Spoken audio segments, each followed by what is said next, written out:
Mesdames, Messieurs, bonjour et bienvenue dans cette revue de presse. Hier, mercredi 29 juillet 2020, le président Patrice Talon et les membres de son gouvernement étaient en conclave hebdomadaire. Au cours de cette séance, des décisions ont été prises. Les journaux reviennent ici sur quelques-unes à suivre dans cette revue de presse. Le maire d'Abomey-Calavi, Angelo Awanguinou, lance une lutte implacable contre la mafia foncière. Les journaux reviennent ici sur quelques-unes de ses actions. Demain vendredi 31 juillet 2020, les musulmans célébreront la fête de la Tabaski dans un contexte de Covid-19. À suivre ici les recommandations du gouvernement. En prélude à la fête de l'indépendance, le chef de l'État prononce un discours sur l'état de la nation. Que disent les journaux à propos présidentiel de 2021 et l'ambiance qui prévaut? Mesdames, Messieurs, voilà les gros points. Mais avant leur développement, allons à la découverte du quotidien Info Matin, qui est le journal à l'honneur ce jour sur GS TV Bénin. Sans tambour battant, et le confrère plante le décor quant à la dilapidation des fonds publics et mafia foncière au Bénin, atterri dans la commune d'Abomey-Calavi. Le journal de Christophe Agon voit qu'il y a panique au sein des élus communaux qui traînent des dossiers sulfureux et d'autres en veilleuse. La semaine écoulée, le chef d'arrondissement de Togba, Pierre Béon, a été rattrapé par un dossier d'usurpation de titres de géomètre et de changement de parcelle. Info Matin rappelle cette actualité avant de toucher celle afférente à Claude Agbado, mis sous verrou pour s'être impliqué dans la gestion des carrières de sable situées notamment à Kassato et Godomé-Dekmbe. Déçu d'une telle situation qui a tant suscité des cris et des dénonciations, Info Matin découvre Calavi dans l'œil de la rupture. L'autre sujet abordé par le journal de Christophe Agon s'oriente vers le Conseil des ministres tenu hier, mercredi 29 juillet 2020.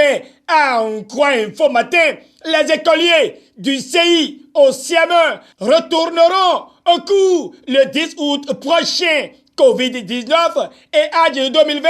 C'est le dernier titre du journal de Christophe Agon qui nous apprend que l'Arabie Saoudite est le seul État participant cette année. Les pharaons enchaînent avec la Tabaski et livrent les recommandations du gouvernement aux musulmans qu'ils savent qu'il y a bien une pandémie en vigueur. Dynamisme Info précise que les prières dans les grandes mosquées se feront, mais avec le strict respect des gestes barrières. Le soleil levant ajoute que les places ici seront désertes demain, faute de prières communes. Toujours avec le soleil levant, et nous faisons un tour dans la commune d'Abomey-Calavi, où l'opération retour des réserves administratives dans le patrimoine foncier de la commune préoccupe. Ici, le canard rapporte que Angelo Awanguinou, le maire d'Abomey-Calavi, est déterminé à fermer la porte à la mafia foncière.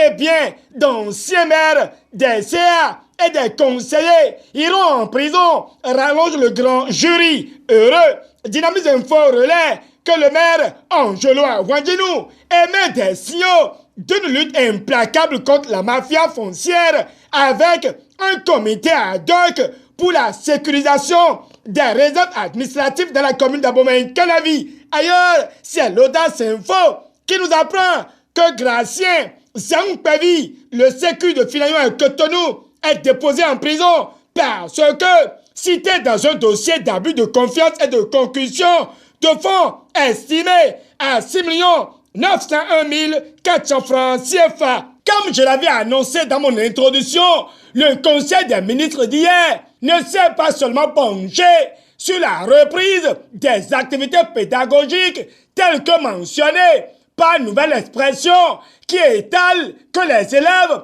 du CIO-CM1 retourneront en classe le 10 août prochain. Mais le télégramme signale qu'un nouvel ambassadeur du Bénin près la France a été nommé hier en Conseil des ministres. Euseb Agbangla remplace Auguste Alavo, écrit le journal de Tien Wessou, avant de donner lecture de l'intégralité du compte rendu du Conseil des ministres d'hier.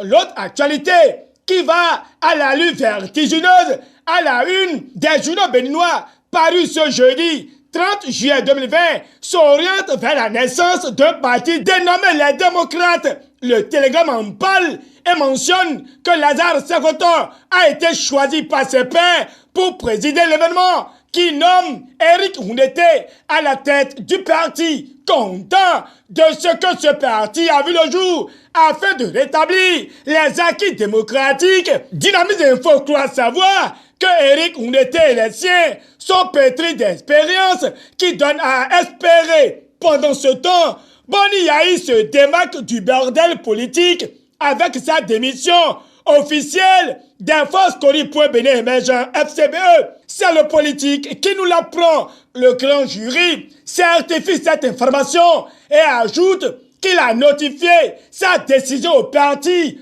par acte d'huissier. Informé, la tribune de la capitale donne les 3 vérités de Boni Yahi qui l'ont obligé à démissionner des forces Cori.Bénin émergent. Mais qu'en est-il des présidentielles de 2021? En réponse, le politique pense que les mobilisations vont bon train avec le soutien à la candidature du professeur Frédéric Joël Aïva.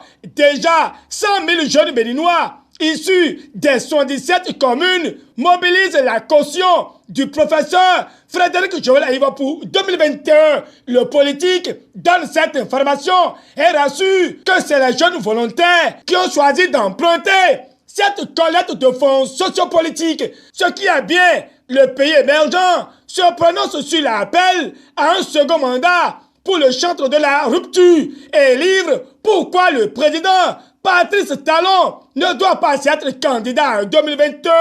Pour le pays émergent, agir ainsi, c'est violer le protocole d'accord d'Azalaï Hotel et par-dessus les promesses non tenues. En clair, Dynamisme Info parle de la présidentielle de 2021, mais éveille la conscience des députés à sauter le verrou du parrainage qui, selon le journal de Parfait Bokor, est l'acte qui devra suivre à l'Assemblée nationale après la désignation de ses représentants au Conseil d'orientation et de supervision de la liste électorale permanente informatisée COS-LEPI. En attendant, Matin Libre se penche sur le discours d'indépendance du chef de l'État. Détrompons-nous, ce sera sans surprise, s'exclame le journal du Bas-Tito à Cotonou. Mais le chantre de la rupture abordera les grands sujets sociopolitiques, propage le challenge. 60 ans d'indépendance du Bénin sans sel,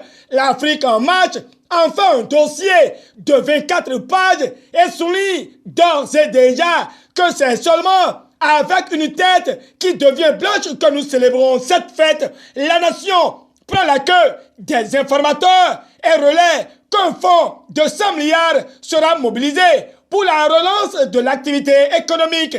Le matinal apprécie et voit que c'est une bouffée d'oxygène pour le secteur agricole et les petites et moyennes entreprises. Mais pour la formation professionnelle, 60 enseignants des filières techniques seront bientôt recrutés, nous apprend l'Indépendant. Mais la reprise des classes, compte tenu du réaménagement du calendrier scolaire 2019-2020, est prévue pour le 10 août prochain. Mais la rentrée scolaire 2020-2021 est pour le 28 septembre prochain. Voilà, c'est sur cette note de l'informateur que se referme cette revue de presse que je vous remercie d'avoir suivi. Bonne fête de la Tabaski et bonne fête de l'indépendance à tous et à chacun. Au revoir et à lundi.